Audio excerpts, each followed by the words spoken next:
Halo, assalamualaikum teman-teman. Jumpa lagi dengan saya Desi. Hari ini saya akan membahas mengenai materi latihan soal matematika kelas 1 SMP di semester ganjil. Video kali ini merupakan lanjutan dari video yang udah diupload di sebelumnya ya teman-teman. Baik, sebelum kita lanjut ke materi, saya mengucapkan terima kasih dulu buat teman-teman yang udah like, comment, and subscribe. Dan buat yang belum di-subscribe dulu ya teman-teman. Oke, langsung aja kita ke contoh soal yang pertama.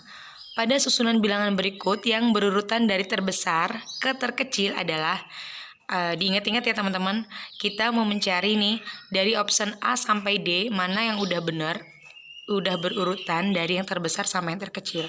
Sekarang kita fokus dulu ke option yang A. Angka yang pertama adalah 0, semua ya teman-teman. Jadi kita langsung ke angka yang kedua untuk kita bandingkan. Udah benar belum sih ini dari yang terbesar sampai yang terkecil. Yang pertama adalah 2, kemudian 3 ya. Ini berarti udah salah ya teman-teman, karena kalau yang A ini dari yang kecil ke terbesar. Jadi option A udah pasti salah. Diingat-ingat teman-teman, kita mau nyari yang terbesar ke terkecil. Sekarang yang B, angka yang pertama 0 semua, angka yang kedua 3. 3. Tapi di sini angka yang kedua ini merupakan 0,32. Itu udah pasti lebih besar dari 0,3 ya teman-teman. Karena kalau ditulis sebenarnya 0,3. Yang B udah pasti salah. Sekarang yang C nih. Habis 0,3 kok jadi 0,2? Benar ya, karena kita mencari yang terbesar ke yang terkecil. Selanjutnya tapi kenapa balik lagi ke 0,3? Berarti di sini yang C juga salah ya teman-teman. Karena dia nggak konstan, jadi naik turun dari besar kecil ke besar lagi. Kalau yang D udah 0,3, 3 turun ke 0,32, turun ke 0,3, turun lagi ke 0,2. Nah, berarti jawabannya adalah yang D. Sebenarnya ini simple karena kita cuma mengurutkan nih dari angka yang terbesar ke yang terkecil. Tapi kuncinya adalah harus teliti. Karena kalau kita nggak teliti kita bisa salah. Oke, lanjut ke contoh soal yang kedua. Berapa hasil dari 1 dikurang 5 dikali negatif 2? Nah teman-teman, kalau kita dapat soal yang seperti ini, yang dalam bentuk perkalian itu kita kerjakan terlebih dahulu. Jadi seperti ini nih. 1 kita tulis ulang, dikurang 5 dikali negatif 2 ya. Ini kita kerjakan dulu. 1 dikurang 5 dikali negatif 2 adalah negatif dikali positif, itu kan negatif ya. Berarti negatif 10. Nah, 1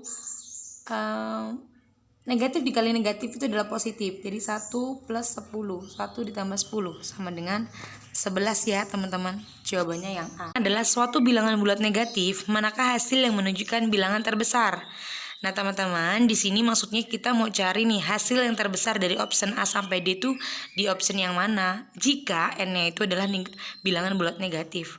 Teman-teman di sini bebas ya mau memisalkan atau menggunakan n-nya itu angka berapa, asalkan dia bilangan bulat negatif.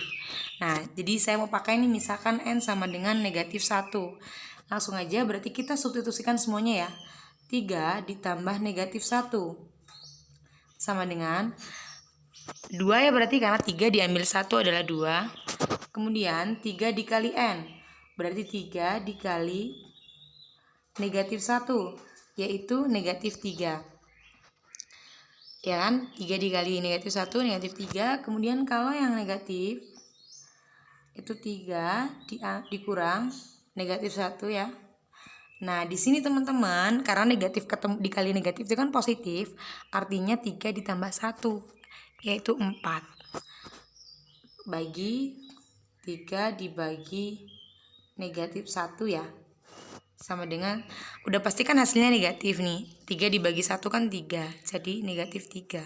Jadi hasil yang terbesar adalah yang C, ketika 3 dikurang N. Nah, mudah-mudahan teman-teman maksudnya di sini paham.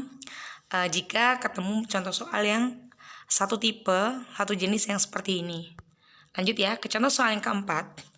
Selembar kertas mempunyai ketebalan 0,012 cm. Berapakah tebal 400 lembar kertas tersebut? Sebenarnya ini tinggal dikali ya, karena kalau satu kertasnya itu tebalnya 0,012 cm, berapa nih kalau ada berapa nih kalau ada kertas itu 400 lembar gitu maksudnya ya, berapa tebalnya. Berarti sampai di sini tinggal kita kali aja 0,012 dikali 400. Nah teman-teman mungkin kalau misalkan bingung ngitungnya bagaimana nih, ngitung dalam bentuk desimal yang nolnya banyak, komanya banyak gitu ya. Jadi kalau saya sih, kalau cara saya seperti ini. Sebenarnya untuk tipe soal yang perkalian itu kalau dia ratusan, nol semua ya. Seperti contoh ini kan 400. Sebenarnya enak. Tinggal kita seperti ini, 0,012. Nolnya ada berapa nih teman-teman? Ada 2 ya. Berarti kita mundurkan komanya itu sebanyak 2 kali. 1, 2. Nah, ini hasilnya adalah 1,2. Tapi tinggal dikali 4. Karena kita masih ngaliin yang nol-nolnya dulu nih, supaya untuk pengaliannya desimalnya nggak terlalu banyak komanya. Nah sampai di sini kan tinggal satu angka nih belakang koma, berarti tinggal aja kita kali 1,2 dikali 4 adalah 4,8 cm. Nah sampai di sini mudah-mudahan teman-teman paham. Kita lanjut ke contoh soal yang kelima.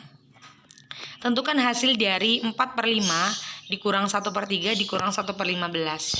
Teman-teman kalau misalkan teman-teman masih ingat atau udah pernah nonton video saya yang sebelumnya mengenai operasi hitung pecahan, teman-teman tahu ya kalau misalkan pengurangan ini nggak bisa langsung kita operasionalkan jika penyebutnya belum sama. Karena yang satuannya penyebutnya 5, satunya penyebutnya 3, dan satunya lagi 15, kan belum sama ya. Jadi langkah yang pertama adalah kita samakan terlebih dahulu penyebutnya. Karena ini ada 15 dan keduanya itu bisa untuk kita rubah menjadi 15, maka kita rubahnya ke 15. Jadi 4/5 kita tulis ulang ya teman-teman, dikurang 1/3 dikurang 1/15. Ini tinggal kita kali 3 ya, supaya bentuknya jadi 15. Kalau di bawah dikali, di atas juga harus dikali.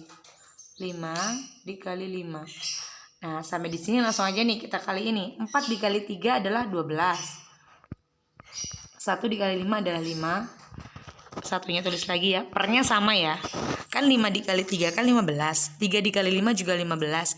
Dan yang satunya juga udah 15. Kalau meskipun pengurangan, penyebutnya itu nggak dikurang, tapi ditulis semuanya. Ditulis sama 15.